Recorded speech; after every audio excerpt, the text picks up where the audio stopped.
Oi, você acaba de entrar na nossa conversa particular entre irmãs. Somos irmãs e sócias e esse é o De Alcântara Show. E eu sou Júlia Alcântara, a sua host do nosso podcast. E aqui comigo hoje temos Débora Alcântara, minha irmã.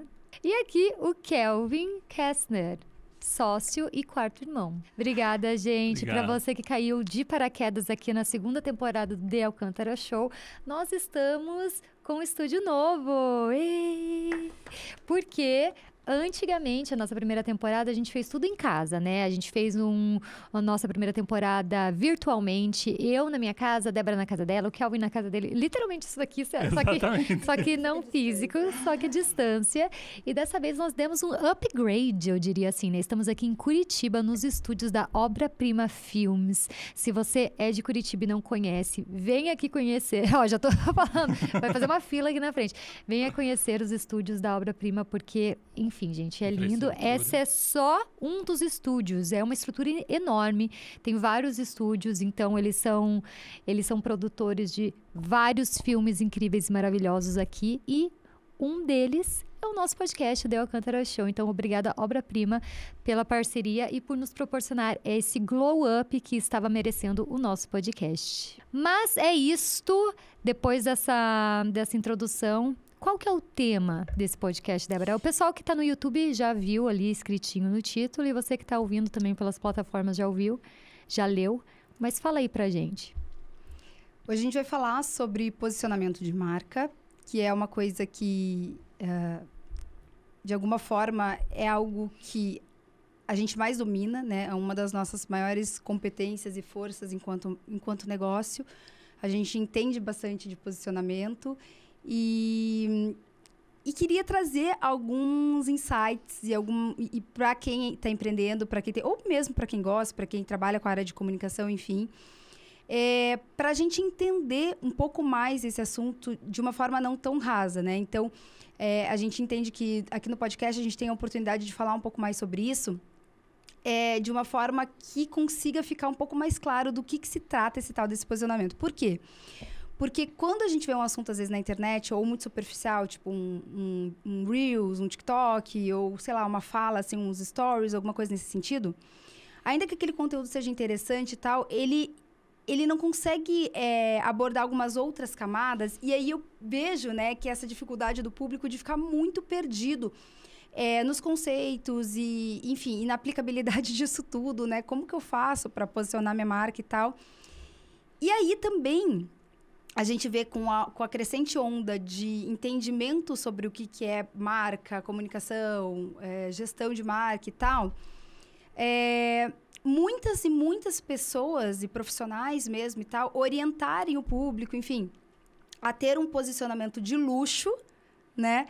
Ah, você tem que ter um posicionamento luxo, um posicionamento premium. A gente tem escutado muito isso. A palavra premium, nossa, demais, assim, demais. Ou então até aquilo que a gente viu, né? Que teve até um post que a gente fez no Efeito Ornas do Homem-Aranha lá, que foi um post que viralizou, assim, porque a gente questionou justamente isso, assim, que o posicionamento, embora ele tenha a ver, logicamente, com a expressão visual de como você, enquanto marca pessoal ou marca institucional e tal, ele tem, logicamente, a ver com todos esses elementos visuais. Não é, sei lá, o cabelo dividido no meio, com o blazer, nude, não sei aonde, que de fato posiciona. Porque a pergunta que a gente vai trazer aqui, daí a gente vai responder algumas delas, é assim, o que é um posicionamento? Ou assim, quais são os elementos que fazem com que exista um posicionamento? E ele não é somente, né, esse campo. E aí a pessoa deixa de trabalhar outros e ela nunca vai estar posicionada nesse lugar que ela acha. Inclusive, ela pode até gerar um distanciamento de onde ela acha que ela deveria estar por essas dicas. E eu acho que eu lembro de um vídeo que eu vi de uma menina no Instagram, no TikTok, que era tipo um desabafo, assim, né? Ela tava, assim, chorando mesmo, assim, se lamentando, uma maquiadora, por ela ter... porque ela começou a entrar nesse mundo de posicionamento, daí ela começou a comprar cursos de outras maquiadoras que ensinavam essa parte, então ela começou a rever todo o Instagram dela, começou a rever toda a estética, começou a usar blazer, começou a comprar tais produtos, porque era aquilo. Daí ela falou que ela começou a ter vergonha da casa dela, do lugar que ela morava, ela achava que ela não podia filmar em tal lugar, ou que ela não podia mostrar tal coisa. Ela falou que foi se afastando da essência dela, assim, muito, e ficou se tolindo do tipo, nossa, mas eu não posso falar assim, aí eu não posso ser assado, ai, mas eu não sei o quê. E daí ela falou que chegou a determinado momento que ela percebeu que ela estava totalmente desconectada do público, tipo assim, antes era super engajado e tal, e o engajamento caiu drasticamente, e ela atribuiu a isso, porque ela falou assim, claro, tipo, ninguém mais se identificava com quem eu era feliz, eu tava ganhando dinheiro, e eu, tipo, entrei nessa, achei que eu tava me aperfeiçoando, e daí o que eu entendi? Eu entendi, assim, que a orientação do que é posicionamento para ela, na verdade, foi um padrão. Foi tipo, você tem que ser assim. E não ajudou ela a entender onde está o posicionamento dela, onde ela pode se posicionar. E daí, a partir dali, ela construiu uma comunicação justamente alinhada com a sua essência, com o que ela realmente é, mas que ainda assim vai trazer uma clareza ou uma identidade forte para a identidade dela, para a oportunidade, às vezes, que ela tem ali de um nicho específico do qual ela já conquistou, enfim. Então, é tão, assim, superficial o que está trazendo, que me preocupa nesse sentido, né? De imaginar, tipo, poxa, alguém que estava começando, estava indo para um caminho legal, mesmo que orgânico, e quando foi buscar uma orientação, na verdade, se perdeu, entendeu? Então, eu acho que eu gostaria que com esse episódio a gente conseguisse tentar, sabe, trazer um pouco mais clareza sobre uma luz para esse tópico. E é super interessante você falar sobre isso, porque no final das contas, por que também que ela perdeu o engajamento? Essa menina desse exemplo que você deu. Porque ela ficou igual todas as outras pessoas. Ela que estão agora aprendendo sobre esse assunto ou que aprenderam com esse mesmo curso. Eu acho que um dos grandes erros, assim, de quem compra curso online, ou nem precisa ser online, qualquer tipo de curso, é pensar que aquilo que está sendo falado tem que ser copiado. Ou os exemplos que estão sendo mostrados ali, eles têm que ser copiados. Sendo que quando se fala de posicionamento, de branding pessoal, é algo pessoal. É algo que a autoria, a autenticidade deveria gritar muito mais alto do que as regrinhas. Porque os exemplos que são dados do blazer, do cabelo, disso, daquilo, funcionam muito bem para algumas pessoas que se comunicam desse jeito. Mas para você, que tem outro tipo de comunicação, outro tipo de approach, de aproximação com o teu público, colocar aquilo ali faz até você parecer que você está fingindo ser alguém que você não é. O que é horrível, porque daí, claramente, isso vai distanciar você do seu público, porque as pessoas vão pensar, nossa, você mudou, não tem problema em mudar. Todo mundo tem a chance de mudar. Mas você não tem mais a conexão que eu sentia. Você se perdeu, você não é mais autêntica. Você precisa trazer para a sua realidade, primeiramente, que cada um tem a sua, e cada empresa ou marca pessoal tem a sua. E também, antes do posicionamento, você tem que dar uma analisada pelo menos nos 4 P's que você tem. Né? No público, no preço que você tem aquele produto ou serviço, na praça que você está atingindo. Tudo isso você precisa levar em conta antes do posicionamento. Se você tem um produto X que não conversa com o público ou a praça Y, não adianta, né?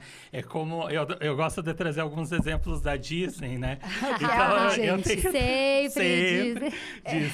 Mas lá nos anos 80, quando a Disney começou a fazer filmes com uma temática um pouco mais adultos, não eram filmes de terror ainda, não eram filmes, mas eram umas comédias românticas e tudo mais, eles não conseguiam colocar embaixo do mesmo selo de distribuição que era o selo da Disney. Então, eles criaram um outro estúdio, o Touchstone Pictures, e daí, embaixo desse estúdio, se criou vários filmes aí mais com temáticas de comédia romântica. Então, ele se aplicou ali no posicionamento que ele queria atingir, visto que não podia utilizar o Disney, que estava muito ligado ainda a crianças, né, a animações e tudo. Ele fez um outro estúdio com outro nome, mas está lá embaixo da asa da Disney em geral.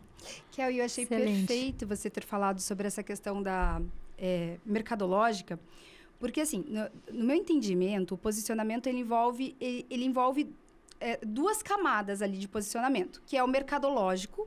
Então, assim, a primeira coisa são as definições mercadológicas do tipo... o teu tipo de produto ou serviço, inclusive, assim, o tipo de produto, no caso da maquiadora até, né? O tipo de produto ou serviço que ela oferece, né? É um produto, você não precisa necessariamente ter o produto XY para atender determinado público. Então, assim, o tipo, são definições relacionadas ao produto especificamente ou ao serviço, né? Que envolve justamente, assim, o preço, ou mesmo onde você vai atender, a praça, né? A localização e tal. Então, é isso. Primeira coisa que define um posicionamento está muito mais relacionada... Inclusive, né, Ju? Às vezes, quando a gente atende até em mentorias, existem empresas... Você pensa, meu Deus, que eu vou ter mentoria para essa marca que já é maravilhosa e tal. E aí, quando você vai... Você acha que teve até um caso de uma aluna em que você... quando foi fazer a avaliação e ela estava buscando alguma questão para ela, você identificou logo no início que ela provavelmente achou que ia vir alguma coisa de comunicação e tal, e na verdade você identificou que a questão do posicionamento dela estava desajustada no preço, né? Isso. Foi bem claro, assim, que a conversa, o storytelling, a marca, analisando o público, analisando a qualidade do produto, a entrega, analisando aonde a marca se encontrava em relação a todas as outras marcas daquele mesmo nicho no mercado. Eu vi ali uma oportunidade do tipo, olha, fundadora, né? Tava falando direto com a fundadora. A sua marca, ela vale mais do que você está precificando. Ela vale mais. Assim, a percepção de valor também dela já projetada. Então, você nem ajustou a comunicação, você fez o contrário, né? Você exatamente. E tinha um receio do... eu tenho medo de aumentar o meu preço e não vender. Porque, claro... Vou perder meu público. Vou perder meu público. Será que vão reclamar? E o feedback que eu recebi depois, a mentoria, ela tem 3 encontros, né? Às vezes até com 4. Essa teve 4. Um 4º encontro. E o feedback que a gente recebeu, eu, no caso, recebi no final desse 4º encontro com a fundadora, ela disse que... Ela falou assim, Ju, foi impressionante, ninguém reclamou do preço. A gente aumentou o preço de um produto que já existia. Então, assim, não era como se fosse um produto novo. Já existia um produto naquela linha. Então, as pessoas poderiam estar esperando aquele mesmo preço, aumentaram e não teve nenhuma reclamação referente ao aumento de preço, porque quando o público começa a percebe o valor da marca, ele não tem por que reclamar do aumento do preço. É até coisa do tipo, faz sentido sentido que a marca tenha esse preço, olha o quanto que eu recebo, olha a experiência da entrega, da embalagem. Na verdade, as pessoas já precificavam daquele jeito, se você for parar para pensar, né? Quando não tem um questionamento em relação a isso, na cabeça delas, aquele produto já valia mais. Né? E esse valor ajustado, ele só agrega para esse posicionamento do qual, né, é um ajuste ali. E esse é só um exemplo de como, enfim, cada marca é um caso, cada empresa está num lugar, né, Kel? E a gente precisa entender isso, assim, que existe uma soma entre esse posicionamento mercadológico com o posicionamento institucional. E o que é o institucional? Aí sim, é os valores, os sentimentos, a visão da empresa, enfim, como ela comunica esses aspectos mais intangíveis que permeiam essa marca, né? E conseguem trazer essa cultura da empresa também, né? Como que essa empresa ela vive, né? E como ela se manifesta. Mas não é só isso. Porque, às vezes, tem gente que acha que o posicionamento é só isso. Então, assim, como que eu vou me manifestar para o mundo? Como que eu vou me posicionar enquanto marca? Então, inclusive, assim, como que vai ser a minha identidade? Como que vai ser a minha estética visual? E tudo mais. E isso não define um posicionamento. E mais para frente aqui, a gente vai falar um pouquinho exatamente, a gente vai entregar exatamente para vocês entenderem o que define de fato um posicionamento, assim. Mas em âmbitos gerais, é isso. Você entender que essa conversa entre o que a marca comunica de forma institucional, ela tem que estar alinhada com o mercadológico. E aí, sim, você tem ali o posicionamento da marca, né, no mercado. Que nada mais é do que essa posição que ela ocupa, né, dentro de um determinado nicho, de um determinado segmento e tal.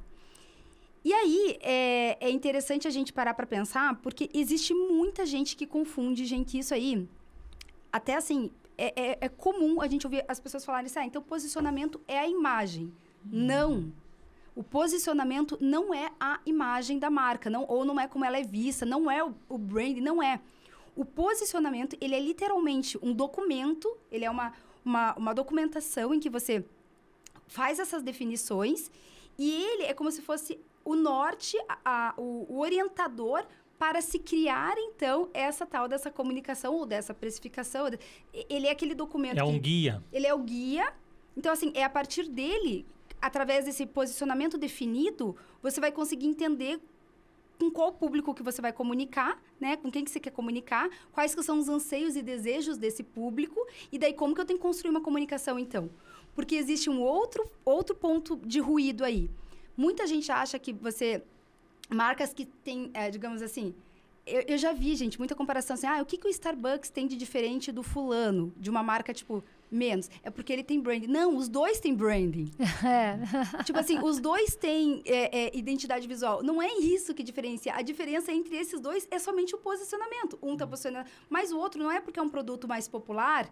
Né? Que ele não tem todo um cuidado. Muito pelo contrário, produtos de sucesso popular, marcas populares de sucesso cuidam da identidade visual. Exatamente. A gestão da marca pessoal, tanto pessoal quanto a identidade corporativa e etc., tanto os elementos visuais quanto o tom de voz, a expressão, tudo isso... enfim, gente, é o mesmo cuidado. Então, não é isso que diferencia. Eu tenho cuidado com isso, então eu tenho uma marca que está posicionada para luxo. Nada a ver. A própria Coca-Cola, né? Super popular e ela super case tem... de brand, tipo assim, nada a ver. Não, e inclusive isso me lembrou de uma situação que, assim, eu estava fazendo a campanha de inverno, outono e inverno da Orna. E aí alguém lá na campanha falou assim, porque a gente fotografou uma outra campanha. Nossa, que eu achei feio. E eu falei, gente, tá feio. E aí eu perguntei, tudo bem, né? Sem querer falar do feio e bonito, mas você achou que tá feio porque você esteticamente achou que tá feio ou porque não é do teu gosto pessoal? Uhum. Porque... Às vezes, para aquela marca, aquele tipo de campanha funciona para aquele público. Que, perceba, não é você não é o público daquela marca. Então, por isso que você não gostou. Você não se conectou com aquela identidade, com aquela estética. E não adianta, exato. E daí não adianta você falar assim como profissional, ou fotógrafo, maquiador, ou stylist, não sei o quê. Não, vamos colocar aqui uma coisa, conceito, não sei o quê. Se não é aquilo que a própria marca quer se posicionar, comunicar. Porque, afinal de contas... Adianta a marca do nada, uma marca popular, uma marca que não tem um posicionamento de luxo, do nada, faz uma campanha totalmente de luxo, que distancia do aquele na público. Verdade, vai causar o objetivo oposto. É negativo, inclusive. Exatamente, é negativo. Então, assim, nós como profissionais de comunicação... E aí eu coloco nesse bololô todo mundo, tanto os profissionais de publicidade, marketing e todos os em volta, fotógrafos, maquiadores, stylists, todo mundo que está ali participando, precisa ter essa consciência de qual que é o posicionamento que a marca quer passar. Sim. Porque não é, no final das contas, não é mais o seu gosto pessoal que está ali em jogo. Exato. Ou como... mentoras, né, que nós somos. Quando a marca chega para nós, adianta eu falar o meu gosto pessoal, Júlia? Jamais. Não faz sentido. Tudo bem que a pessoa, quando ela chega para fazer a mentoria com a Júlia ou com a Débora, talvez ela até já entenda um pouco, se identifique com os estilos, se identifique com aquilo que... a tua estética, mas... Pode ser que na hora da gente, enquanto profissional de comunicação... entender o posicionamento, né, tanto institucional quanto mercadológico, a gente identificar, olha, mas tal comunicação faria muito mais sentido, vai conectar muito mais com no final, vai dar muito mais resultado do que se a gente fizer isso aqui. Então, eu acho muito importante, enquanto profissional, ter esse afastamento do teu pessoal para você conseguir identificar com mais clareza em que lugar que essa marca tá. Eu acho que isso é algo que hoje está bem difícil, assim, de trabalhar, entende? Quando a gente anular os nossos valores ou as nossas questões pessoais do que acredita para olhar e entender por que aquela marca está se comportando ou se comunicando daquela forma e tal. Que não é necessariamente a que você gostaria. E até isso foi eu fiz uma análise sobre isso porque eu vi... A Isabela Matti, que é uma profissional fantástica, enfim, e ela fez um vídeo falando sobre... no TikTok, esse foi acho que foram vários despertares que eu fui vendo, que eu falando, gente, mas eu acho que tá rolando uma confusão aí. Porque ela trouxe num vídeo falando assim, e se a gente pegasse a marca da Virgínia, o We Pink, e transformasse ela numa marca de luxo? Olha só que legal. Vamos fazer o branding, vamos não sei o que lá. Me contrata aqui, porque olha só como, tipo, isso ficou assim ótimo e não sei o que, bababá. E aí, eu questionei, e ficou super legal, ficou super bonito, entendi. Mas a pergunta que eu me fiz enquanto eu estava assistindo, eu perguntei assim, mas espera aí, mas por quê? Por que mexer no posicionamento? Porque isso não é mexer. Porque não é o branding que a gente vai colocar num lugar de luxo. Para você posicionar uma marca no luxo, você tem que mexer nos pontos de venda, no tipo de treinamento, no tom de voz. A identidade visual é, tipo assim, é uma das coisas. E olha lá, assim, também, porque a identidade visual da We Pink é super linda, é super bacana e que conecta exatamente com o público dela. Por quê? Porque as marcas, elas têm um posicionamento que é um espectro. Então, o posicionamento, a gente entende que ele é um espectro que vai do luxo ao popular e dentro ali tem algumas camadas. E que o posicionamento da Virgínia, uma marca que está no mesmo segmento de mercado, ela pode estar ou no posicionamento de luxo ou mais próxima, né? Ou do segmento popular ou ali nas variações. Então, ela é uma coisa ou outra, mas é o mesmo mercado e públicos diferentes, desejos, ambições do cliente diferentes. Então, quem deseja o We Pink é porque ela deseja consumir as coisas que a Virgínia consome e que ela vai trazer com um valor mais bacana, mais acessível. De repente, os perfumes lá que ela mais usa, que ela usa de grife, que ela adaptou e criou um cheiro próximo daquilo, babá. E aqui eu não estou trazendo a questão ética do que não estou falando disso. Estou falando do posicionamento que ela adquiriu, o que o público deseja e tal. E a menina é um case, tipo assim, é bizarro o que ela tá conquistando. Então, eu fico pensando, se fosse ainda uma marca assim, beleza, essa aqui não tá indo muito bem, o que a gente pode fazer para ajustar? Mas é tipo assim, uma das marcas que a gente precisa aprender com ela, entendeu? Porque sabe o que eles estão fazendo? Não, eu vou fico mexer pensando nisso, assim, só isso que eu questiono, sabe? Quem assim? sou eu para falar o que a Virgínia tá fazendo de errado, né? Porque, assim, no final das contas, se tá dando resultado, é porque tá fazendo alguma coisa certa. A minha posição é parar e olhar para ver o que essa menina está fazendo certo, que ou eu posso adaptar para um outro ramo, ou como é que é. Mas eu entendi a atividade, o exercício é bacana, o exercício Só é legal. que isso que você disse é verdade, né? Porque, tipo, transformar, às vezes... Vamos lá. Pela palavra, pelo termo branding ter se popularizado muito nos últimos anos, ficou... Começou o pessoal a ter noção sobre o que é isso, que precisa mexer com isso, que precisa cuidar disso e tal. Perfeito. Às vezes, a parte boa de popularizar é que mais pessoas têm noção da importância de trabalhar a sua marca, show.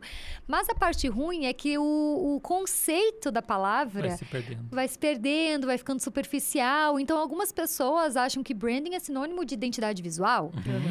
Então vamos transformar o branding num branding de luxo. Daí muda lá para umas coisas finas. Tinha que mexer com o preço, tinha que mexer com a praça. Tem outros e a praça... Imagina o rolê pra fazer. Vamos reposicionar. Não é só mudar a corzinha. Mudou a cor, acabou. Deixou um pouquinho mais clarinho. A praça é uma das coisas que eu acho mais marcantes no caso da Virgínia, porque, gente, pensa bem, o troço do live shop, né? Que ela entra no Instagram, abre uma live, fica horas fazendo a live e fecha a live com 15 milhões de vendas. Que marca de luxo faz isso? Jamais, nenhuma. Nunca, não se faz isso. Porque é totalmente, inclusive, o modelo de negócio de uma marca de luxo é o contrário disso. E até falando um pouquinho sobre essas diferenças, a gente vai trazer aqui exatamente, né? Tipo, essas diferenças entre os espectros, né? Que são completamente opostos, né? Porque é como se fosse o preto e branco, homem e mulher, tipo assim, é o oposto. E no caso do posicionamento de luxo, o que basicamente, uma das principais, se não a principal característica que define o que de fato é um posicionamento de luxo, não é a identidade visual. E aqui a gente vai trazer um caso para falar sobre isso, para vocês entenderem exatamente o que a gente está falando. Que existem marcas que, inclusive, têm uma estética super linda, assim, luxuosa, inclusive, e não necessariamente estão no posicionamento mercadológico de luxo, porque o principal que realmente diferencia é o acesso. Então, assim, quanto mais difícil de ter acesso, mais essa marca estará no espectro de luxo. E quanto mais fácil de você acessar, no caso, ou conveniente, inclusive, né? Se você consegue comprar numa live, se você consegue comprar rápido, se tem muito disponível, se o produto tem um valor acessível. E o acesso aqui, inclusive, no preço e tal. Enfim, não só na disponibilidade, mas em todos os aspectos, caracteriza um produto mais popular ou acessível, tá? Então, assim, por quê? Eu até criei aqui um quadrinho que eu quero trazer para vocês das principais diferenças entre o posicionamento popular e de luxo. Então, o luxo, ele então, vamos lá.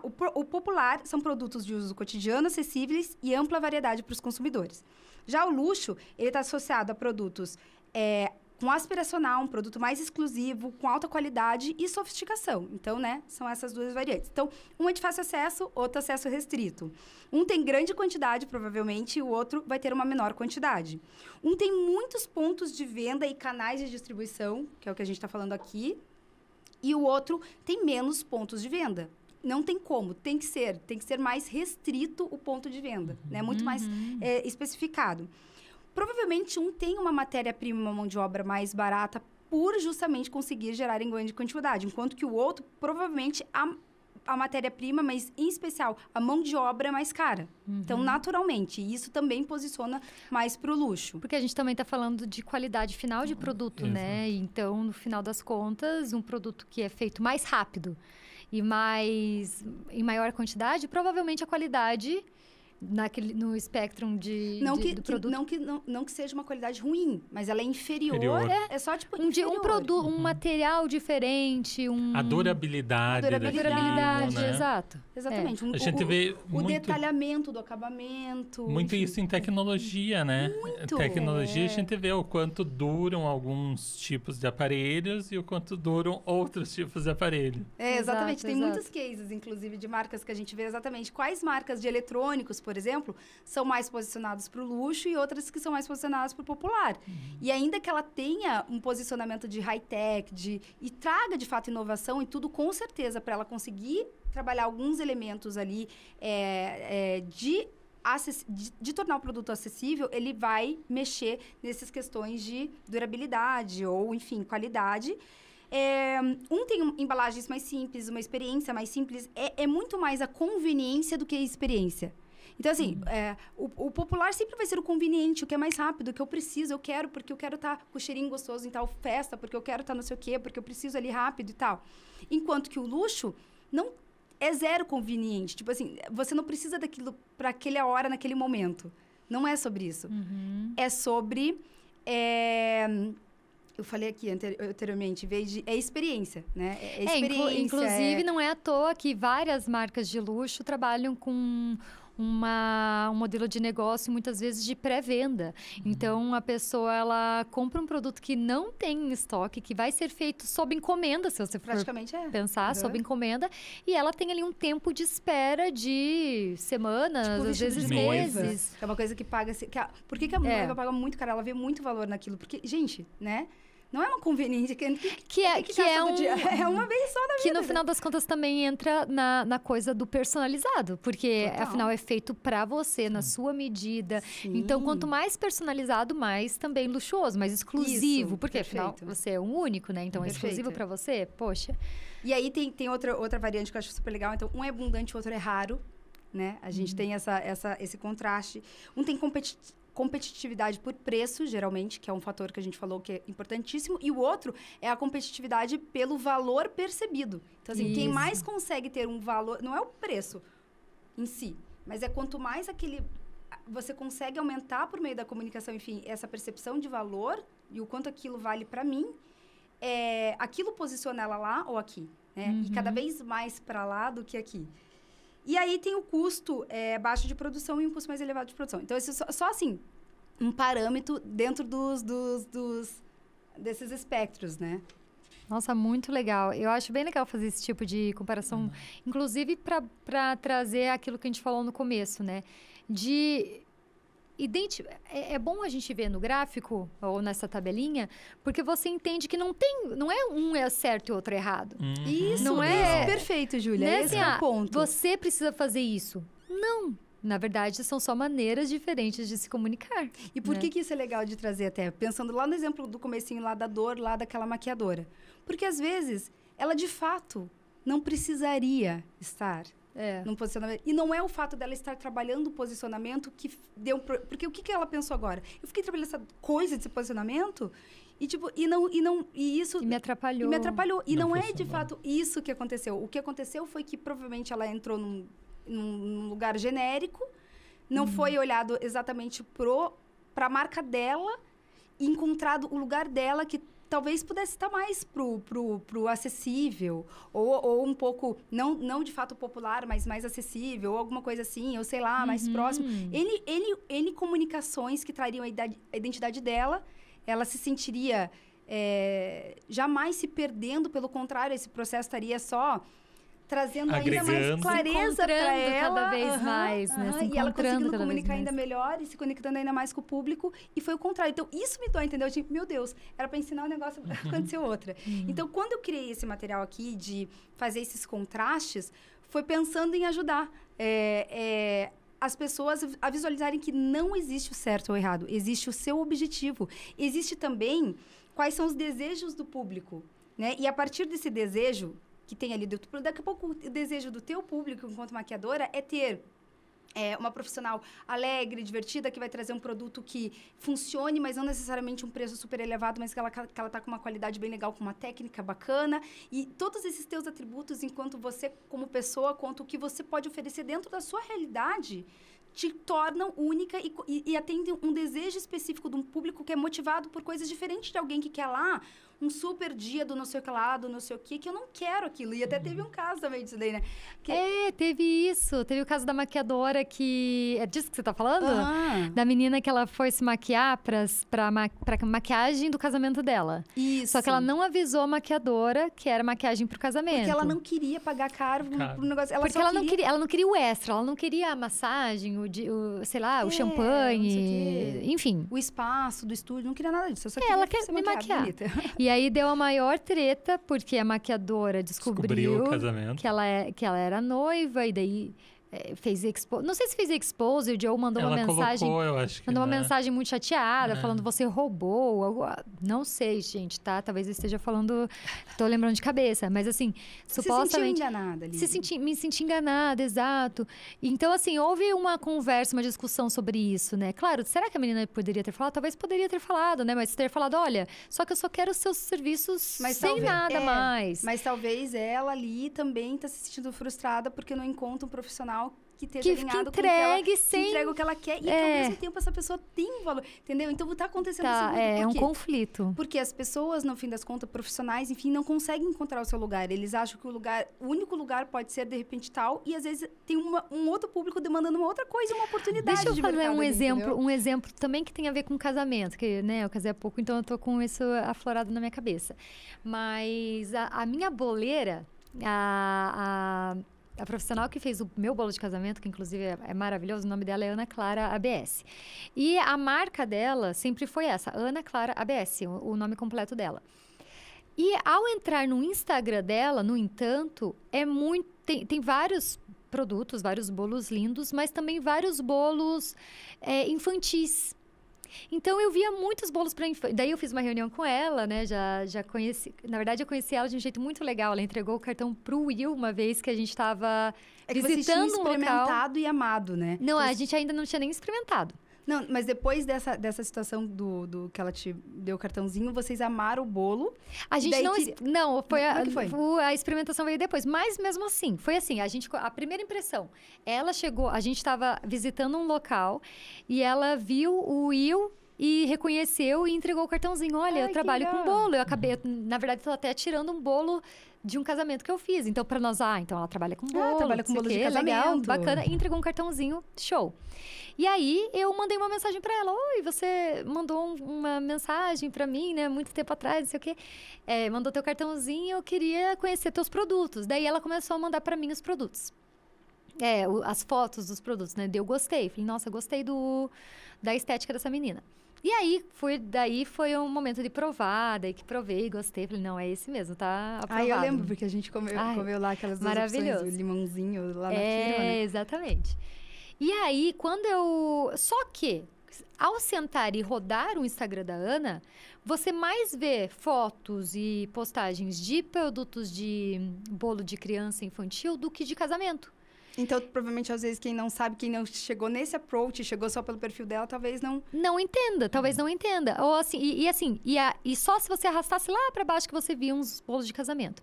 E aí, ela mesma, não fui eu que falei pra ela, faça isso. Ela mesma percebeu isso, que ela deveria se diferenciar, sabe? Porque as pessoas entravam, buscavam ela pelo casamento, mas daí ela mostrava um Instagram e era um feed totalmente de criança, mas ela também não quer deixar de fazer os bolos de criança, porque afinal de contas, são maiores quantidades, e ela faz muito bem, já tem uma clientela legal e tal. Então, ela criou debaixo, tipo Disney, assim, debaixo, desse aquele exemplo, debaixo do guarda-chuva dela, ela criou uma nova marca, chamando Clara Cruz, que, na verdade, é uma nova label, que nem as editoras de livro fazem, sei lá. Assim, Criou um selo, né? Criou um novo selo, que é o selo casamento. Pra e conseguir se conectar com aquele público 100%. que ela tinha outro desejo, que é outra outro coisa. público, até outro preço, tudo aquilo que a gente falou no começo. É um outro posicionamento. É a mesma profissional, ela faz bolos, mas nesse caso, muitas pessoas nos perguntam, né? Separo, não separo? Eu sempre digo, o Instagram é muito de cada caso. Claro. Cada caso é um caso. Claro. Nesse caso da Ana, eu senti que funcionou muito bem, porque realmente faz sentido ela continuar com a clientela dela de festas de criança de um lado e criar um novo portfólio, uma vitrine, coisa mais linda, bem focada, porque quando a pessoa tá pensando em casamento, ela só quer ver casamento. Ela não quer ver no meio umas coisas de criança. Depois ela vai fazer isso, né? Então, essa separação foi ótima. Inclusive, ontem ela veio aqui no estúdio, que ela entregou um bolo para nós. E aí, ela entregou com a nova identidade, tudo. Eu falei, nossa, olha que incrível. Funcionou. Separou, mesma profissional, e funcionou. E aí que se tá comunicando. essa coisa da sutileza da gestão, para você entender exatamente. Porque tem marcas que não precisam fazer isso. Por exemplo, tem marcas que conseguem criar produtos... ela ainda está posicionada dentro de, obviamente, mais para um espectro do que para outro, mas dentro do próprio, da sua própria esteira de produtos, ela pode criar produtos um pouco mais luxuosos e um pouco menos luxuosos. Isso é muito comum. Nossa, então, assim, demais. Né, vamos supor, tipo, carros, a gente vê muito disso, assim, a BMW, ela tem um posicionamento mais premium, não é o luxo, porque não chega a ser, sei lá, um Porsche, ou enfim, ela tá lá, mas ela tem linhas específicas dentro que estão quase casando com um produto luxuoso em questão de preço, concorrência mercadológica mesmo ali, entre o desejo daquele público começa a ficar próximo. Então, assim, até é muito interessante, porque quando você começa a perceber isso, você vê que, nossa, tá longe, tem muita gente que tá no mesmo segmento que você, tá longe de ser seu concorrente, mas muito longe mesmo, porque, gente, existe, como eu falei, um universo dentro de um espectro. Isso. E que você pode estar muito longe aqui, mas você pode estar muito bem do outro lado ali. Então, você não precisa... o contrário, a gente não precisa aumentar a competitividade para todo mundo estar no mesmo lugar, porque acha que luxo pode ser o melhor, até porque, né, tudo tem prós e contras, enquanto que talvez não faça sentido. E tomar essas decisões. Então, tem produtos da Apple que são produtos muito mais caros e mais luxuosos, e tem outros que são um pouco mais acessíveis, mas ainda assim ela se posiciona como uma marca mais luxuosa do que, por exemplo, a Xiaomi, né? Então, assim, são questões que precisam ser entendidas, e daí isso vai muito também da estratégia de negócio, né? Para entender produtos de entrada, esteira e tudo mais e tal.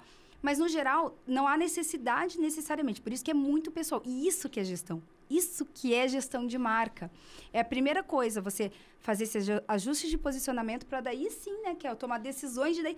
Olha só como a identidade, criar ou não uma identidade e se comunicar em tal ou tal canal, não sei o que, é um próximo passo que vem depois da criação dessa definição de posicionamento. Então, assim, isso daqui, sim, ele é o que aparece daí, que talvez vai gerar, né, toda essa comunicação, mas ele é o depois. Ele é uma ponta, né? Ele é uma parte do processo, porque antes de tudo isso, você, claro, tem que analisar todos esses quesitos e tudo mais, e daí sim criar essa identidade, criar essa amostragem, o que você mostra, o que você deixa fluir na câmera, no Instagram e tudo mais. Essa imagem que você mostra vem com base nisso. Exatamente. Eu tenho um exemplo muito bom disso que foi falado agora, que da própria Ralph Lauren, né? Então, o Ralph Lauren, que é a marca de moda. E dentro da marca... E algumas pessoas até se confundem, né? Não, mas como assim? Tem Ralph Lauren, daí tem a Polo Ralph Lauren, daí tem Ralph Polo by Ralph Lauren, daí tem a Lauren by Ralph Lauren. Tipo, por que isso? Por que uma marca faria isso, né? Por que uma marca faria isso de ter tantas divisões? Uma se chama Ralph Lauren, a outra se chama Polo by Ralph Lauren, a outra se chama... Justamente para isso, para atender diferentes públicos no mesmo universo de marca. Então, cara, identifiquei que as pessoas gostam dessa marca. Trabalhei a minha marca o suficiente para estar posicionada nesse público aqui. Mas será que eu consigo atingir um outro público? Será que eu consigo entregar um novo produto, às vezes até com um preço diferenciado, que eu possa atingir mais pessoas? Estratégica, Estratégico. Então vou criar aqui o Polo, porque o Polo vai ser a linha mais acessível da Ralph Lauren. Então vamos. Mas tá tudo debaixo do quê? Do dentro do interesse institucional guarda-chuva daquela empresa macro. Porque, assim, isso são... Tipo assim, a empresa é um organismo que ela precisa tomar decisões. Ela precisa ir pra lá e pra cá pra fazer a coisa acontecer. E identificar oportunidades, identificar ameaças. Então... A própria Reserva faz isso muito bem. Agora, falando um exemplo brasileiro, né? A Reserva tem várias linhas de reserva. Então, inclusive, tem reserva... Kids, né? Não sei se é kids ou criança. Pra criança. Tem a oficina, né? Oficina, isso. Então, assim, são etiquetas da mesma marca, mas para que ela vá se posicionando e atendendo esses públicos diferentes que amam a marca. O nome disso é arquitetura de marca, né? Quando você cria lá essa arquitetura, daí você faz até esse esqueleto visual desses, tipo um organograma, assim, mas não da organização. Da organização, mas mais esse aspecto de posicionamento, né? A arquitetura enquanto marca. E aí eu acho muito legal, Júlia, porque você deu esse exemplo da Ralph Lauren e me lembrei de outra coisa. Ainda dentro desses conteúdos que a gente vê, assim, tipo, que a gente vai consumindo e vai vendo e vai assim, aderindo, mas não necessariamente eles trabalham todas as camadas. Então, por exemplo, esses tempos também vi um conteúdo super legal falando sobre...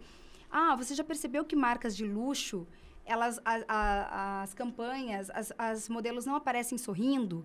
E tudo mais, isso é porque quer trazer um distanciamento e não sei o que lá, bababá, e todo mundo tipo, nossa, que são todos aqueles atributos que você falou no começo, né? Não é tão acessível, não é tão... Sim. É tão mais exclusivo, então, sério. Isso.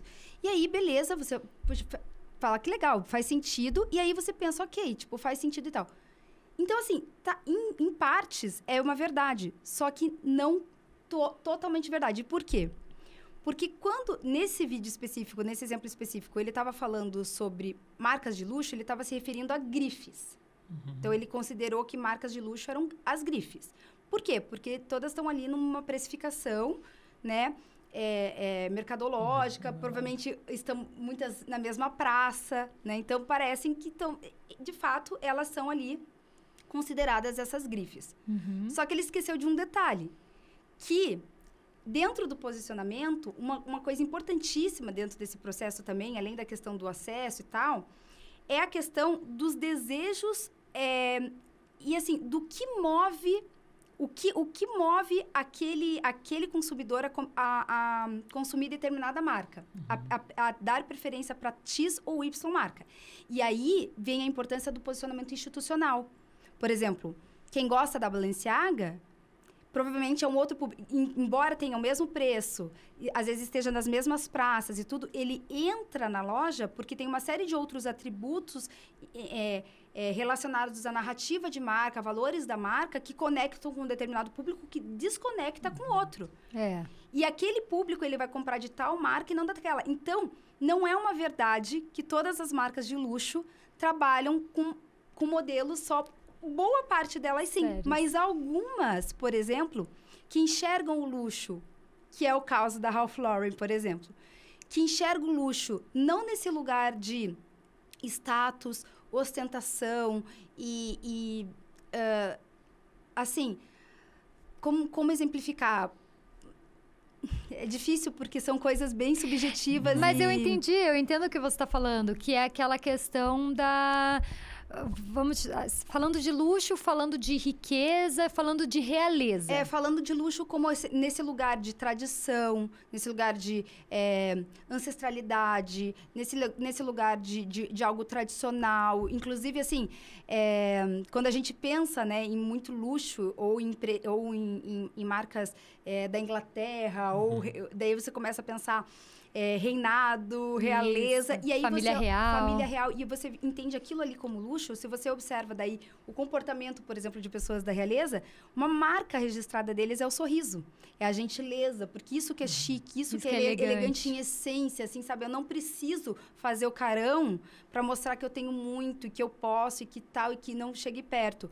É o contrário. Eu acho que a sensação, pelo menos que eu tenho, agora falando bem pessoal, da realeza, é que eles sabem que eles são tão, assim, realmente a nobreza do inacessível, realmente, que assim, que o mínimo que eu posso fazer é sorrir aqui e tal, e que é o que eu posso dar, porque eu já tô nesse lugar do qual eu pertenço a isso aqui, então, assim, e ao contrário, é meio que quase o oposto, de fato. Então, marcas que entendem essas aspirações e um público que aspira o luxo nesse lugar, ele não vai fazer uma campanha assim, pelo contrário, ele vai fazer uma campanha que vai ter uma estética e uma comunicação toda que contempla, enfim, N outros elementos, e não só também o visual e o sorrir ou não sorrir, como também a pose da modelo.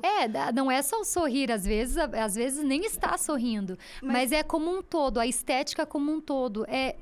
De um modo geral, os gestos, de um modo geral, quando a gente fala desse tipo de luxo, de realeza e tudo mais, que é esse exemplo da Ralph Lauren que a gente está usando, é algo que remete muito à beleza. Sim, é uma característica dessa marca de luxo que se distancia do bizarro, do feio, do tenebroso. O excêntrico, tipo assim, que quer realmente gerar que quer chocar, a moda que choca. A moda que choca, a moda que... bem pelo contrário, é a moda que acolhe, que é segura, que é um lugar que a gente já conhece, sabe? Que vai passar de geração, que você vai... Isso, né? Que é longínquo, assim. É um negócio que tem solidez e que, muito provavelmente, a roupa que você usou há 20 anos atrás, você vai poder usar hoje e vai poder usar daqui 20 anos. Tem a ver também com o estilo da roupa, do que você vai usar. Que é diferente do disruptivo e que você só vai poder... Fica marcado de uma época, enfim. Então, moda é um assunto bem, bem abrangente que a gente adora falar, mas que tem muito a ver fazendo essa observação de posicionamento de marca e pegando em exemplo esse vídeo que eu te passei, que ele fala, perceba como marcas de luxo não dão risada. É por isso, ele tava afirmando, assim, que marcas de luxo não dão risada por isso. E foi quando a gente chegou nessa conclusão do tipo, poxa, será que é verdade? Será que marcas de luxo não sorriem? E, na verdade, ele deixou de lado algumas delas que são, sim, de luxo e que, pelo contrário, usam o sorriso ou esse sentimento de plenitude, sei lá, se dá para falar sobre isso, de uma forma que isso traz o luxo, que isso traz a mensagem do luxo. E agora, até conectando com a Orna, né? Porque, enfim, a gente traz sempre um pouco do exemplo daqui, porque hoje a gente está trazendo uma coisa mais teórica, que eu sei que o pessoal adora. Muitos dos nossos podcasts anteriores, inclusive a nossa temporada, eles traziam muito isso. Então, a gente acha muito legal trazer esse formato aqui também, porque é algo que a gente adora, enfim. E gosta muito também de tentar criar formas de fazer com que as pessoas façam o que a gente faz, de uma forma até, obviamente, embora embasada, muito mais... Para nós é muito mais natural, né, esses caminhos, mas para as pessoas não. E aí existe toda essa dificuldade, essa complexidade desses assuntos rasos e tal, que estão gerando uma confusão absurda. E aí, o que eu penso? Eu penso, por exemplo, a Orna, quando a gente criou, e aí a gente contou sobre a essência, ela estava muito nesse lugar, né? De criar produtos que durassem, muito a ver com a nossa mãe e a inspiração da bolsinha da mãe, e que isso que a gente quer e passa pra gente. E daí, tipo assim, e desde que ela criou lá, e quando a gente criou essas linhas e toda essa comunicação, já vinha partindo dessas ideias de o que a gente queria ser enquanto marca. Então, olha só como essas ideias de posicionamento, ainda que fossem muito de coração, muito nesse sentido, mas a gente sabe o que a gente está fazendo, assim, né? Então, assim, por ter, obviamente, também a formação na área e tal, mas hoje eu vejo a importância de criar didáticas para ajudar as outras pessoas a fazer o que a gente faz naturalmente. Mas tudo que foi o resultado disso aqui, estético, né? E agora aplicado, né, Júlia? Falando no design da bolsa, do produto, etc. E uma série de outras decisões mercadológicas que nos guiaram, elas partiam desses valores que a gente já tinha, disso que a gente enxergava. E por isso que hoje muita gente, e até a gente também se enxerga nesse lugar, olha para a Orna nesse lugar de luxo, e não necessariamente as nossas campanhas, a gente está lá, tipo, fazendo é um produto de luxo, né? Um produto que tem essa categoria no seu design e tudo, mas ele não traz... Quem consome esse luxo não é a pessoa que ambiciona, eventualmente, aquela outra marca pela busca de se expressar de forma... disruptiva. Ou, sei lá, muito excêntrica, ou que quer gerar uma crítica sobre não sei o que lá e acaba criando algumas coisas, enfim. Você entende, né? Que a Orna...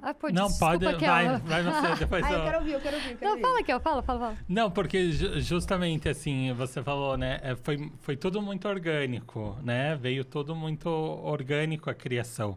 Mas justamente a gente tem essa base, como a Bárbara mesmo falou no episódio 1 ou 2, assista, a gente sempre estava muito, muito empenhado na experiência do cliente. Totalmente. Sempre muito empenhado no que a gente pode oferecer de melhor naquele produto. Tanto é que as nossas bolsas, elas foram sempre para as linhas de luxo das fábricas, porque a gente precisava daquele... O básico para nós era aquilo, né? Aquele padrão que eles falavam, mas isso aqui já está isso daqui já está, tipo, exatamente, caro, né? Já está lá naquela outra posicionamento, naquela outra linha da fábrica. Porque justamente a gente... sempre pensou muito na experiência, sempre pensou muito na durabilidade, sempre pensou muito na questão de passar de geração para geração. Você vai ter uma Orna para sempre. Claro que cuidando, né? A gente tem todos os cuidados. Importante falar sobre isso, né? É um produto de couro, precisa hidratar o couro, lembrando, dando aqui uma dica, né? Inclusive, eu vou ter um podcast, cuidado com a sua bolsa. Inclusive isso. Maravilhoso. Então, mas ela vai durar, ela é feita para durar. Então, isso daí já é um posicionamento, né? Já se criou ali no posicionamento luxo. E é bem isso de feito para durar, né? Não é que ela é feita para durar e ela vai durar sem um risco pro resto da vida, porque afinal de contas... As marcas aparecem. E pessoalmente eu acho até bonito um couro gasto, assim, que tem dá até um pra você episódio sentir. bem velho aqui, que foi um vídeo original no YouTube, é um dos vídeos mais comentados que a gente tem lá no YouTube, inclusive, que quando eu falo sobre o novo look...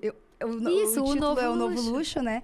E aí, lá nesse episódio, enfim, assistam, porque é rapidinho. E eu falo sobre essa questão que, inclusive, aprendi com o professor o João Braga, de antropologia e tal, num curso de moda. E ele estava trazendo essas experiências do que ele enxergava como luxo. E que vinha muito... E como o luxo, de fato... como esse significado nasceu e como ele era, de fato, quando ele nasceu, né? E que estava muito relacionado, realmente, a questões de...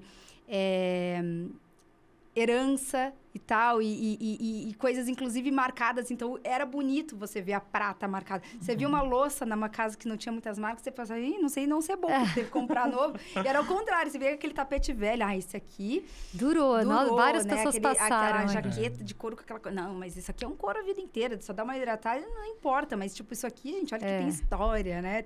Isso aqui tem vida. Nossa, eu acho muito legal falar sobre isso, porque luxo, pra mim, agora falando particularmente, é muito mais do que o status financeiro, ou aquilo que o preço que o dinheiro paga. Compra. Que o preço que o dinheiro compra Porque luxo, para mim, tem muito mais a ver com qualidade de vida e tempo de vida que você passa com as pessoas que você ama. Sim. Tem uma frase do nosso pai que ele fala que a coisa mais importante da vida é a própria vida. E apesar de ser muito... Pode parecer óbvio... mais clichê do mundo, né? Parece a coisa mais clichê. Nossa, eu esperei a frase aqui, daí veio isso. Mas é que... porque assim, Mas e são dessas frases mais óbvias que às vezes as fichas caem, assim, do tipo... E eu lembro dele falando o exemplo, eu lembro até hoje quando ele contou esse exemplo, essa frase pra mim, que ele falava assim, imagina uma formiguinha andando aqui assim. Daí você vai lá e cutuca a formiguinha, ela sai correndo. Por quê? Porque ela tá querendo salvar nela o que é mais importante da vida dela, que é a vida dela. É a vida dela. Então, ele deu esse exemplo da formiguinha, ficou na minha cabeça. E é verdade, a coisa mais importante da nossa vida é a vida. Então, é por isso que dentro da filosofia, dos valores que a gente acredita na nossa marca, a gente traz muito isso. Que a vida, ela precisa ser valorizada, precisa ser agradecida. E por isso, os produtos mais luxuosos, ou o que eu considero luxo, é aquilo que tem aquilo que tem significado.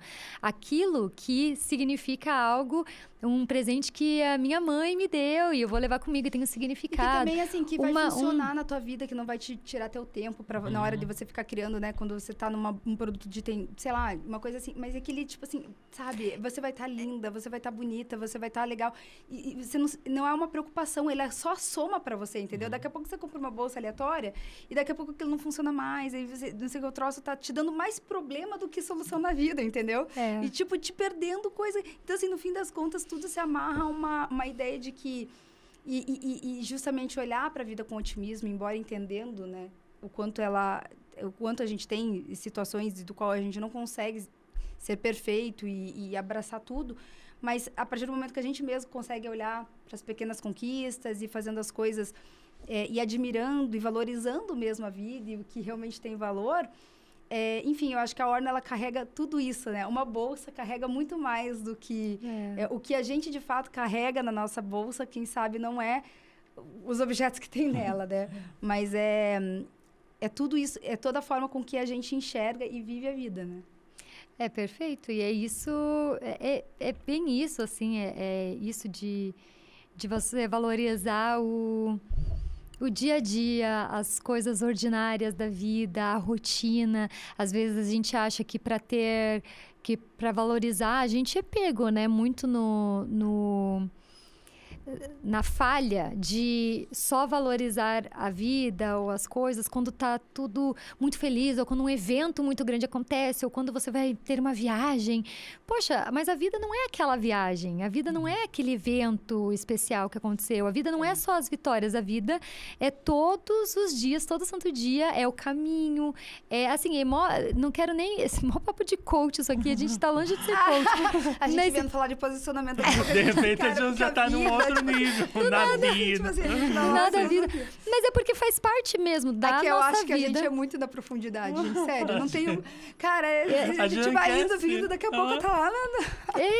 Mas é verdade, assim, e é uma característica nossa. Nosso pai sempre, uma conversinha de nada, vira uma conversa filosófica. E a gente, no final das contas, nós como os criadores da Orna, as irmãs e o Kelvin, como desde o começo lá, a gente traz nas nossas criações... tudo aquilo que a gente acredita, os nossos valores. E a comunidade que a gente criou de quartas irmãs e de pessoas que admiram a marca e querem ter uma marca, ela não quer ter uma marca porque ela quer ter uma marca. Pegar a bolsa e... Claro que a gente entende que o status, ele existe e você usar algo, ele te posiciona pessoalmente, agora falando de marca pessoal, em algum lugar legal. As escolhas também refletem quem você é, mas justamente isso. Pela pessoa escolher isso, a gente sabe escolher isso, ela sabe que ela é do grupinho, ela sabe que ela é do Clube Orna, né? Do Clubinho Orna, de pessoas que têm esses valores, que carregam valores de família, de amor, de vida e de otimismo, que é o que a gente gostaria de passar. Porque tem tanta coisa já ruim, né? Coisas horríveis que acontecem e que não estão ao nosso alcance, que é o nosso papel aqui como Orna, acredito assim, fazer uma parte boa, né? Ter uma parte assim, trazer um pouco de beleza, trazer um pouco de verdade do que é o certo, do bom, da bondade, né? Acho que A gente tem eu não episódios falando sobre isso também aqui, né, conseguiria Ju? ser diferente disso. Da primeira temporada, acho que tem, né? Quem gosta desse A gente assunto, fala quiser sobre filosofar, beleza. acho que acho Se que você tem, gosta né? desse assunto mais filosófico sobre beleza e tudo mais, tem um episódio inteiro sobre isso aqui na temporada 1 do The Alcântara Show. E pra gente fechar esse assunto de posicionamento, que é super legal, dentro desse espectro, né? Eu dei esse spoiler, né? Falando que existem esses dois polos e que acho que só isso já dá uma clareza enorme, assim, né? Da onde eu posso estar. Eu acho que muitas pessoas, marcas, enfim, podem se questionar, poxa, onde que a gente pode estar? E aí existem outras variantes, assim, que eu coloquei, né, definida da seguinte forma. Então, seria o luxo, daí o premium. Embora eu não goste muito dessa palavra, eu acho que essa palavra foi a que mais se encaixou dentro disso, assim. Que seria, assim, o luxo, um produto mais premium, uma marca mais premium. Aí vem o particular, que é algo que realmente mais personalizado, que entra muito, mas não necessariamente ele vai estar lá num alto nível de preço, mas ainda assim é um preço mais elevado, então ele está ali, encostando um pouquinho. Aí tem o acessível, daí tem o particular, o acessível, de fato, e daí sim o popular, né? Então, antes do popular vem o acessível.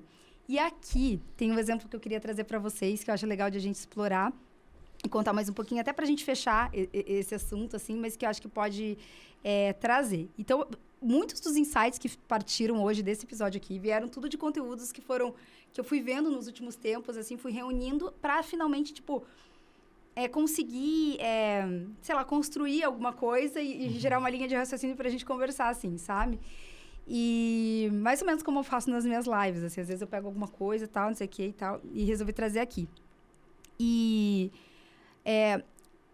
eu percebi, através de um vídeo de alguma influencer de moda e tal, e acho que foi no TikTok também, que ela começou a explicar para as pessoas por que a Zara não era luxo. E muitas pessoas nos comentários estavam muito tristes e revoltadas em saber que a Zara não era uma marca de luxo. E aquilo, né, também me fez me fez entender muita coisa, assim, me fez clarear muita coisa na minha mente. Primeiro, porque eu acho que existem todas essas confusões do que, de fato, é um posicionamento de luxo, entendeu? Ninguém sabe direito, então eu acho que com esse vídeo talvez esclareça. Porque eu acho que se as pessoas soubessem que o que classifica uma marca de luxo não é o design, ou uma loja bonita, ou até mesmo produtos que têm uma certa qualidade. Mas a minha alfaiataria lá que eu comprei dura muito bom. Mas não é só isso. Então, assim, ela tem toda uma experiência de compra e tudo mais legal e tal, e uma marca bonita que tem fotos e campanhas legais, né? E na cabeça dela, aquilo é o luxo. Mas lembre-se que o fator principal é o acesso. Então, se uma marca ela é acessível... Já não é. Ela pode se diferenciar dentro do mercado acessível. Então, por que ela é vista como mais luxuosa que a Renner, por exemplo? Embora as duas sejam acessíveis, beirando o popular, inclusive, né? Porque as duas têm uma conveniência... Inclusive, falando de preço, claro que a Zara se posicionou um pouco mais alto, mas... Em alguns itens já são, inclusive, muito parecidos. E qualidade Renner superior. A gente sabe disso porque a gente, né... a Renner é excelente. Né? E a Júlia teve até... Vocês estiveram mais próximo lá, né? Que e nem é publi isso aqui. Não, mas podem contar um pouquinho da experiência, porque como a Renner revendeu... Legal. A gente pode contar sobre isso, porque a Renner, ela foi... por bastante tempo, uma revendedora Orna Fórmula, né? Então, a gente sabe todos os trâmites. A gente passou de só conhecer a Renner como consumidor para conhecer a Renner como que é a instituição Renner, né? E fornecedor da Renner, né? Eles como nossos clientes agora. E deu para perceber... não só da publicidade, porque a gente já fez publicidade. Clientes não só da publicidade. Na parte mesmo de comercializar nossos produtos. Né? E assim, nas transações e tendo reuniões, a gente percebeu o quanto uma empresa gigante, séria, de muitos processos, né? Para você fazer uma venda para a Renner é um livro, assim. Inclusive, tem um negócio chamado Universidade Renner.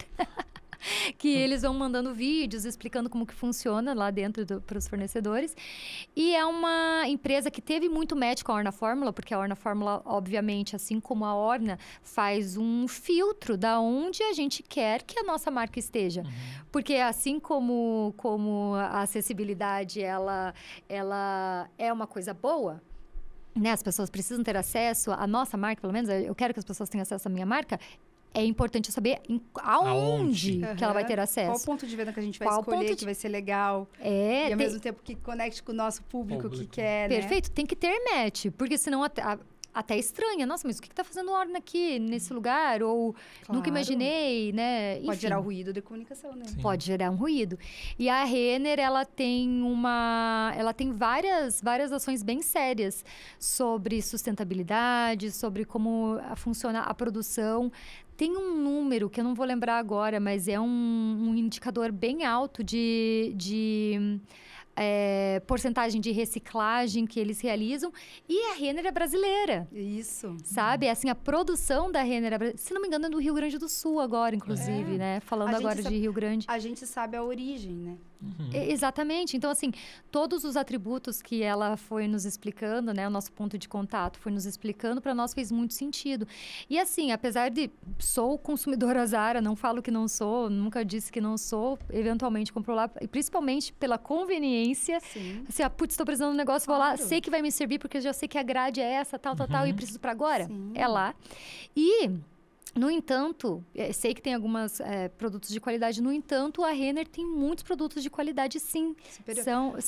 São produtos e que a gente sabe de onde vem. Isso. Então, isso é que eu acho que é muito legal. Mas olha só gente, fizemos um publizão aqui da Renner, se quiser. Mas olha só que interessante.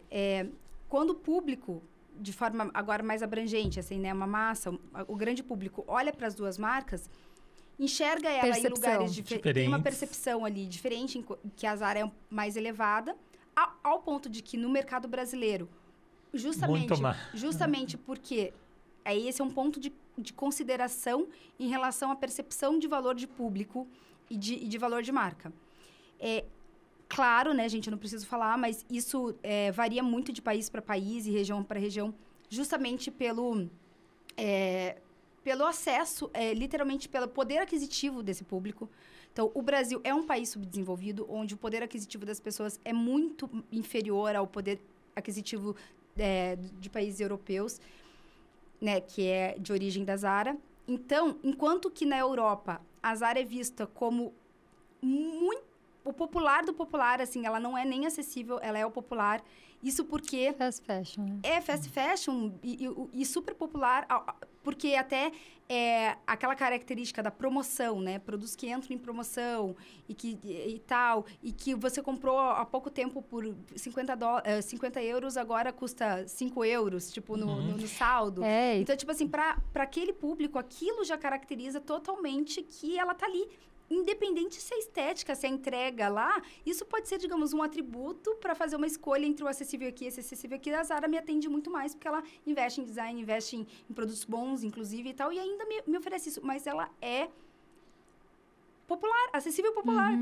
Enquanto que no Brasil, obviamente, por questões de consumo, né, de poder de consumo, o público acaba olhando todos os aspectos visuais e até, mas está no shopping, mas tá não sei o quê. E aí ela acha que pode ser um posicionamento de luxo, até mesmo porque às vezes, numa loja que tem outras grifes, então, tipo, confunde. Olha só que loucura. Grifes. Até porque, deixa eu falar uma coisa, né? O brasileiro também tem uma coisa dessa, de valorizar o que é de fora. Muito. Então, assim, a Zara é recente que veio para o Brasil, se você for fazer as contas. Né, comparado com a Renner. A Renner já estava acessível. Há muito tempo, desde a época da nossa mãe, nossa avó tinha a Renner. A Zara, quantos anos a Zara veio? Tenho até que pesquisar isso daí. Mas eu lembro quando veio a Zara para o Brasil. Então, é uma coisa que foi recente. Mesma coisa, há pouco tempo não tinha Starbucks em Curitiba. Agora tem. Mas, então, assim, Starbucks, entendeu? Por ser uma coisa que, nossa, só era de lá, agora tem aqui. Então, essa percepção que o gringo ainda tem, né? Lógico. E, infelizmente, por quê? Porque tem muita coisa de qualidade no Brasil que não é valorizada. A parte de cosméticos é uma delas. Né? A gente percebe que as marcas novas de cosmético, elas têm uma dificuldade de se posicionar, marcas de maquiagem e tudo mais. Tem dificuldade de se posicionar e de competir com marcas. A gente até criou, né, para uma apresentação que a gente fez, uma apresentação que a gente fez para um possível parceiro, E a gente fez justamente isso, né, Júlia? Uma matriz Porque não é todo mundo que conseguiu fazer nesse espectro. o que a Orna faz, que é, somos uma marca brasileira, mas estamos posicionadas aqui. Nossos produtos são excelentes. Nós temos certeza de onde vem. Nós visitamos a fábrica. Então, as pessoas confiam na Orna porque elas confiam nessa curadoria. Sim, o valor e uma marca que não tem uma cara por trás, ou que as pessoas não conhecem quem está por trás, ou que está uma marca nova. Uma fabricante vai lá e cria uma marca nova porque ela quer entrar nesse lugar. Mas ela não consegue se posicionar, pelo menos não de forma rápida.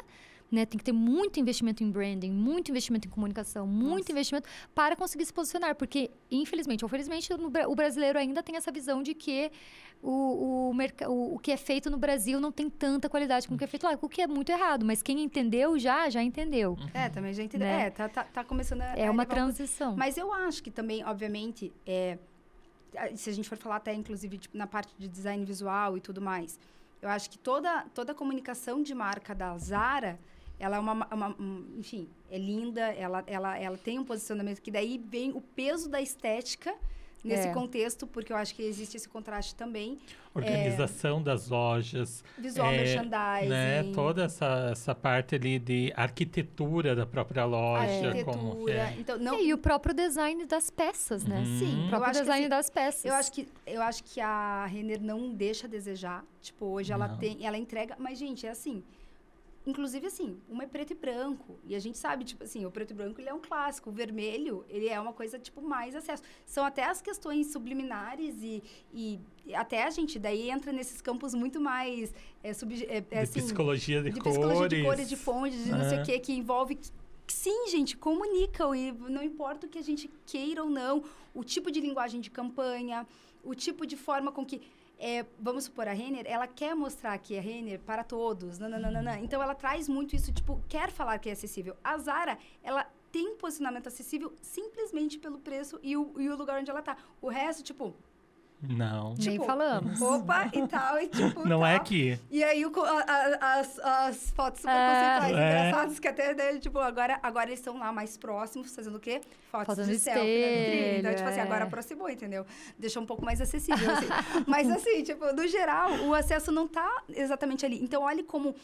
Até mesmo dentro de um lugar muito próximo, você consegue se diferenciar, mas não necessariamente competir e estar ali com o preço diferente. Então, assim, esse posicionamento, essa régua e esses espectros é um mundo que me fascina, assim, que eu acho que é incrível. Eu amo também. A gente poderia ficar horas conversando sobre isso. E ajudar, sabe? As marcas da gente vai falar, vem aqui, você tá aqui, a gente consegue criar aqui. E fala um pouco mais sobre a matriz que você estava falando, só que eu falei em cima de você. Então, a gente criou uma matriz quando a gente apresentou para um possível parceiro para conseguir ilustrar, de fato, né, onde que, por exemplo, a Orna Fórmula estava localizada diante das outras marcas de mercado. Por que a gente não tinha concorrências? Porque aí que tá. Você não tem concorrentes necessariamente porque você tem o mesmo tipo de produto. Pelo contrário, às vezes não, porque você está num lugar tão diferente ali do que já existe que mesmo que esteja ali, não tem ainda. Então... realmente é um mundo de possibilidades e assim, e desenvolvendo esse material, que eu ainda estou em aprofundamento, mas eu já apresento isso daqui nos nossos programas de mentoria, enfim, já apresentei no último programa de mentoria coletiva, que foi sensacional. E as meninas, enfim, saíram, né? Até Nossa, né? choraram. Lá que o Kelvin participou. Foi muito bom, assim, porque essa foi a nossa primeira turma de mentoria coletiva que a Débora está dando aí. E o pessoal ficou muito interessado em tudo isso. E quando a gente trouxe esse exemplo da Zara... Trouxemos, E daí... Foi assim, foi nessa hora que o pessoal interagiu e começou a falar e a entender e tudo mais. É tipo assim, clareou, meu Deus. Clareou, abriu a mente do pessoal. Entendi que eu achava que eu não podia, tipo, ser de tal jeito e eu tava num posicionamento mais de luxo, mas agora eu entendi que eu posso ser eu mesma. Exatamente. Que a minha essência ainda assim tá trabalhando ainda assim. mais no mercado que essas pessoas estão. Tem pessoas em mercado de arte, de venda de arte. Fotógrafo. Daí né? Tem fotógrafo que falou assim, puxa, então quer dizer que eu posso ser uma Zara, eu posso ser entre a Renner e a Zara, eu posso ser a Zara ou posso ser a Renner, mas ainda assim tá num lugar onde eu posso trazer um serviço tipo, mais popular mesmo, que eu consigo Sim. entregar, porque é uma demanda que eu tô vendo de mercado e que eu sei, é o que eu sei fazer. Eu sei fazer vídeos de Reels, sei fazer não sei o que lá, então eu consigo fazer isso. Só que eu posso, de repente, né, criar uma comunicação mais conceitual, ou então Que um pouco legal. mais, sabe, tipo, de acordo... Enfim, eles começam a pensar em escolhas, em esteira de produto, em formas de comunicar, partindo justamente disso. E aí a gente vai ajustando enfim, é fascinante realmente. Todo mundo começou a entender e a visualizar que não é só essa parte do blazer, de se vestir, não é só a arquitetura E de nem uma só o loja. visual, Não né? é só o visual que vai se posicionar, é uma gama de outros fatores que vai levar você a esse posicionamento. E principalmente a gente ensina eles como fazer, né? Exatamente. Então, assim, É. com essa estrutura, eles saem com o exercício bem certinho, preenchendo e saem com o documento, sabendo exatamente, encontrando de fato seu posicionamento nesses encontros que a gente tá fazendo. Então, eu tô super animada, por isso que eu quis compartilhar aqui com vocês também. Legal. E lá a gente criou essa matrizinha, baseada nessa que a gente fez, para ajustar também e cada um encontrar o seu. Então, Nossa, sendo bem muito legal. show. E como é que faz para participar da mentoria coletiva? para participar da mentoria coletiva, é só você colocar... Eu vou fazer isso agora. Não, não, é porque eu não sei, tá aberto para próxima. Na verdade, nem tem, né, então, turma acho 2. que para quem tiver interessado, deixa o seu nome aqui na lista de interessados. A gente cria uma lista. Ah, legal. Daí a gente vai captando e quando abrir a próxima turma, a gente te Então comunica tá. em primeira mão. Então tá certo. Então está fechada a turma de mentoria coletiva. Agora não temos ainda. Mas se você tiver interesse para saber quando a gente vai abrir a próxima turma, a gente vai deixar o link aqui na descrição e você entra para a lista de espera e segue lá todos os passos Vale a para ser pena. avisado. Aqui também vou deixar os links das mentorias individuais, que é um processo um pouco mais complexo, porque as marcas, né, que tanto com a Júlia quanto comigo. Então, tem também aqui, caso você tenha interesse. E também deixar esse interesse, sei lá, quando a gente tiver a data da próxima turma, a gente te comunica em primeira mão. Perfeito. É isso, pessoal. Passamos por todos os tópicos? Sim. Ai, eu Foi fiquei super- muito feliz. Eu amei. Eu poderia ficar falando Eu horas também, gente. Muito bom. sobre Juro. esse assunto. A gente ama falar sobre Amo. isso. É incrível, assim. Parece que em qualquer conversa, se eu saio com as minhas amigas e a gente tá dando bobeira, quando eu posso falar de marca, alguma coisa assim, eu já uma entro, paixão. porque é uma paixão Eu acho mesmo. que, no fundo, assim, a gente tem muito essa paixão, assim, embora, obviamente, a gente criou as nossas próprias marcas com muita solidez, a gente sabe mesmo criar marcas, né? Assim, criar, de fato, marcas, tanto Tudo Orna quanto as outras que foram criadas, mas qualquer marca que a gente, enfim, pela Se experiência propõe. prática, mas, né, pega ali, faz uma mentoria, a gente consegue direcionar. Então, realmente, eu acho que esse é um dos grandes, das grandes, de fato, habilidades que a gente tem enquanto empresa, enquanto profissionais também. E mais do que isso, uma paixão, né? Porque, gente, Nossa, demais. que Dá paixão, vontade que de paixão. falar o dia inteiro sobre isso.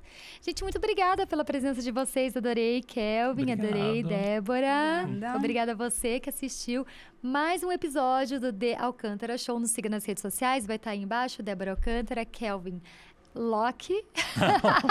Kelvin K. Kelvin Locke é o e-mail. é o e-mail do Kelvin desde quando ele era de adolescente. Kelvin Gente, Locke. Pelo amor de Deus. Mas não era Loki de louco. Não era? Não, era Loki de locadora. Eu Porque sempre pensava que era Locke, sabe? Assim, Que é o Loki. Lockzeira. Não era Loki de Loki, era Loki de locadora. Ai, gente, que também, né? Aleatório, né? Também. Ótimo. Kelvin K e Júlia Alcântara. Nos siga também as nossas marcas. @Orna, Tudo Orna, que é o canal aqui do podcast. E Efeito Orna, que é a nossa escola de comunicação. E se você quer saber mais sobre posicionamento, quer saber como construir sua marca na internet, quer saber como se destacar, no dia 8 de julho eu vou preparar um evento especial, uma masterclass única, só para falar sobre isso, para te ajudar a dar esse novo passo agora. Faltam 6 meses para o ano acabar e dá para fazer muita coisa em 6 meses. Você pode dar essa virada e eu vou te ajudar. Então, se você quer participar desse evento, é gratuito, é só se inscrever no link que está aqui embaixo. Obrigada por assistir e ouvir mais um episódio do The Alcântara Show e até mais.